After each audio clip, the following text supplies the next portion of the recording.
Mi nombre es Jorge Ramos y he reportado para Univisión por casi 40 años y mi trabajo me ha llevado alrededor del mundo a zonas de guerra, a entrevistar presidentes y más allá. Pero esta historia, la de un asistente legal de 28 años de edad de Chicago, es distinta a cualquier historia que haya tenido que contar antes. En el otoño del 2020, en el pico de la pandemia del COVID, ESPN me llamó buscando que colaborara en la historia de Mayra Ramírez. Después de tantos años reportando, para mí la narrativa cambió drásticamente al punto de que me pregunté si debía contarla y cómo debía contarla. Pero la vida raramente sigue un libreto y la historia de Mayra merece ser contada.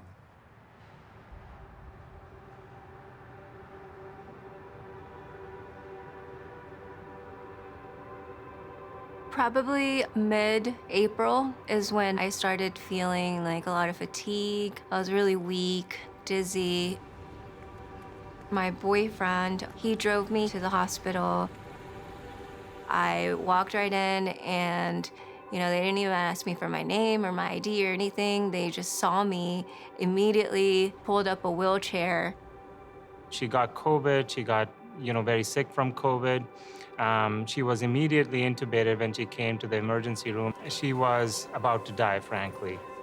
En ese tiempo estaba toda la pandemia y no podía uno ir a los hospitales, no podía uno ver a sus seres queridos. Yo deseaba estar con mi hija, pero no me dejaba.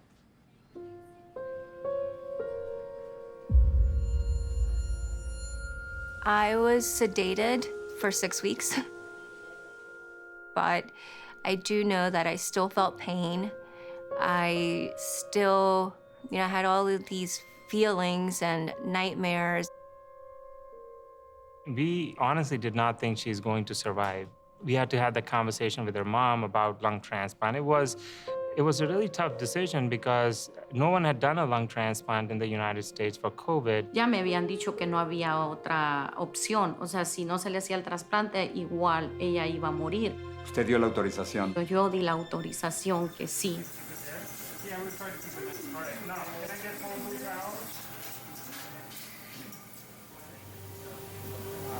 Look at that. On June 5th, I had my life-saving transplant. I remember it being mid-June, the first time I awoke. I knew I was in the hospital. I didn't really know why. Everything was so confusing. It took a number of days after the transplant to have that conversation with her, and she would not believe me. She didn't know that a double lung transplant was even something that could be done. She stayed about 4 weeks after the surgery in the hospital. Then over time, as she continued to do better and better, we, scaled back on many of the restrictions that we, would typically had. And running was an example for that. Nothing compares to a good run where you just zone out. You're able to clear your mind. Just the fact that with every step, I'm closer to being able to do something I love and being able to one day jog. Le encantaba mucho correr. Que ella me decía, yo voy a salir de aquí. Mom, vamos a estar bien. Por esa época, Mayra estaba compartiendo su historia con muchos y esperábamos que nos contara su historia a nosotros también. Así que, siguiendo los protocolos de distancia social exigidos por sus doctores, nos acercamos a Mayra para comenzar esta conversación. When ESPN got in touch with me about doing Mayra's story, I just sent her a text message.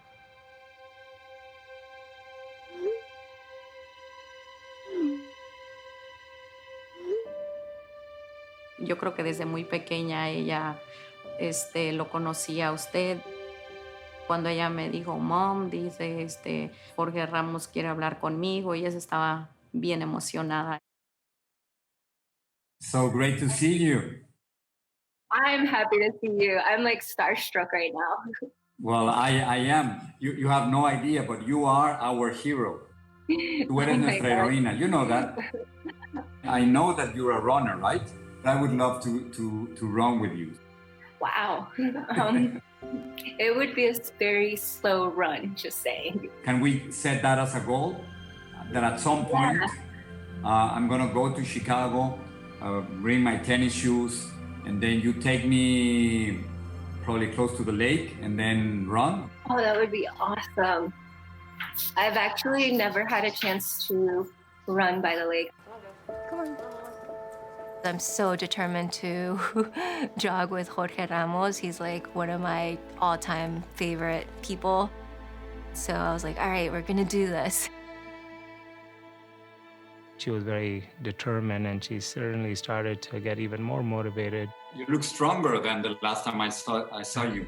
That's great. Thank you. I feel stronger and I have more energy too. The possibility of that run happening together, in fact, pushed her even more because she didn't want to disappoint him. So what's our plan to jog together? You're my goal. I'm like, I need to run with Jorge Ramos. It's been 5 months and 3 days since my lung transplant, and we're gonna try to run for the first time today for 1 minute. I was like so determined, and so I told my boyfriend, here, record this. Let's see if I can do this. 3, 2, 1.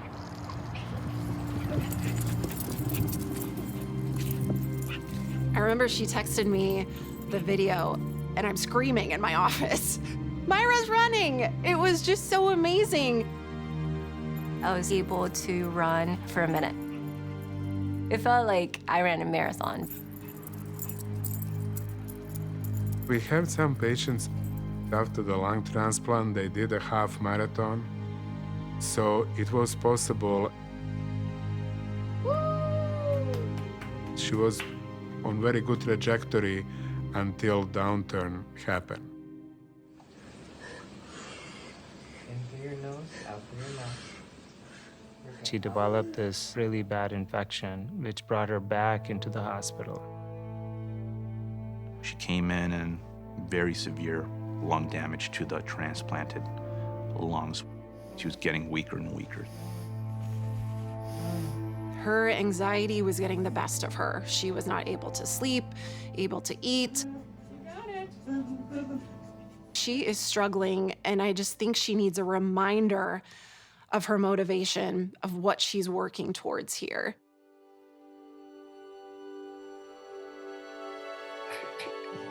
Hi. Hola Mayra, ¿cómo estás? Hola, Jorge. ¿Cómo? Oh my God. I know, great to see you again.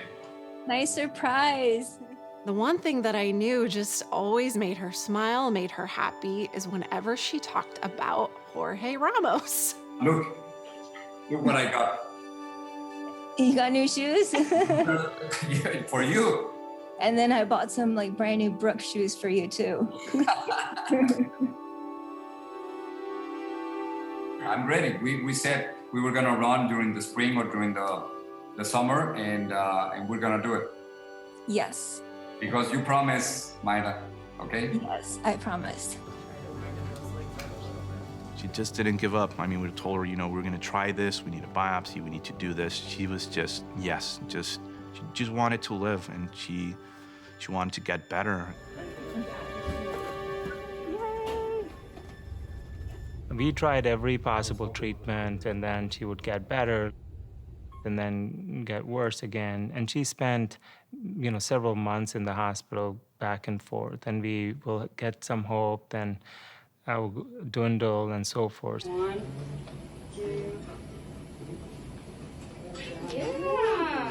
And then all of a sudden, she's on a ventilator in the ICU, and we're talking about a second lung transplant for her. She was just a fighter. She's like, let's do this. All right.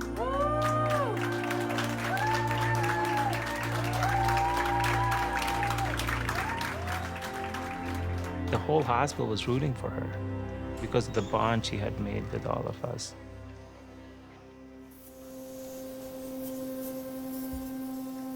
As hard as the first transplant was, the second was a magnitude tougher. ¿Y qué pasó después? No salió bien el segundo trasplante. She immediately rejected the second lungs. And now she's actively dying because they're just like completely destroyed. So we decided to do a third transplant on her. Something that is not even could have been conceived at the time. It was successful.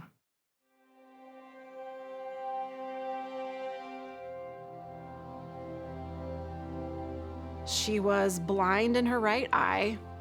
She could not get out of bed without help from someone. She was on a ventilator, so she couldn't breathe on her own. She had a poster on her wall of all of her goals. Goal number 1, being able to breathe on my own. Goal number 2 was get home to Molly, her dog. And goal number 3, jog with Jorge.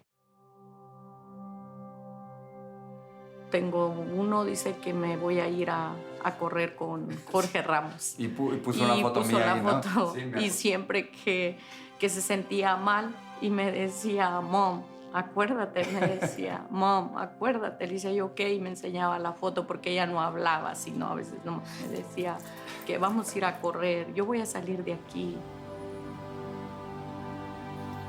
Despite how weak she had become after the third transplant, she wanted to go back to running and complete that commitment. She had all the intentions to get stronger and complete that. No fue hasta la primavera del 2022 cuando descubrí exactamente cuán motivada estaba Mayra por nuestra promesa de salir a correr juntos. No lo podía creer que a pesar del estado en el que se encontraba su cuerpo, la mente de Mayra se mantuviera tan enfocada en nuestra promesa. Mayra continuaba dando pequeños pasos aún después de su tercer trasplante doble de pulmón y juntos hacíamos planes para conocernos por primera vez, en persona. Pero justo cuando Mayra estaba a punto de ser dada de alta por los doctores, las cosas cambiaron rápidamente. She started getting slowly better, but then developed an overwhelming infection. We call it septic shock. We really couldn't do anything more for Mayra, and Mayra couldn't do anything more for herself. Veía a mi hija día a día debilitarse más. Ella ya estaba débil físicamente, pero ella quería hacerse que ella todavía estaba fuerte. Y me dijo, a ti y a mí nos hace falta mucho por vivir.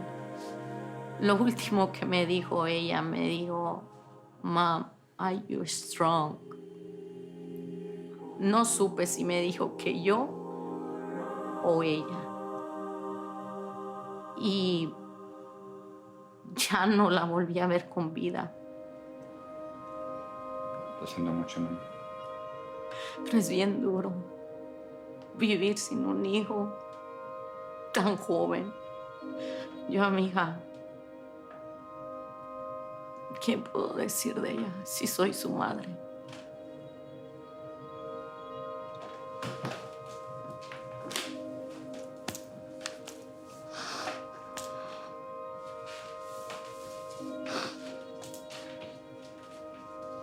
Ella tenía muchas ganas de conocerlo.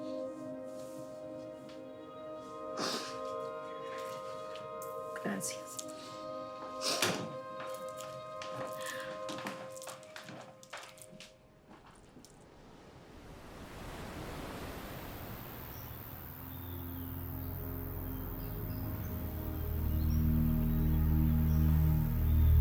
Como periodista en general no me gusta ser parte de las noticias que estoy cubriendo, pero esta vez es distinto. Aunque nunca llegué a conocer a Mayra en persona, de alguna forma siento que está aquí conmigo. Así que cada vez que me pongo estos zapatos pienso en ella y en la promesa que hicimos juntos. Y aunque ella no está físicamente aquí conmigo, juntos vamos a mantener esa promesa.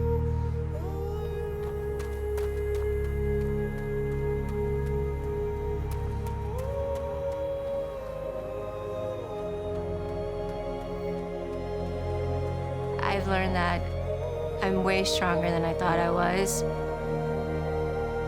I've learned that there are people that I didn't even know that liked me, that loved me. Not everything in the world is bad. I still have faith in mankind.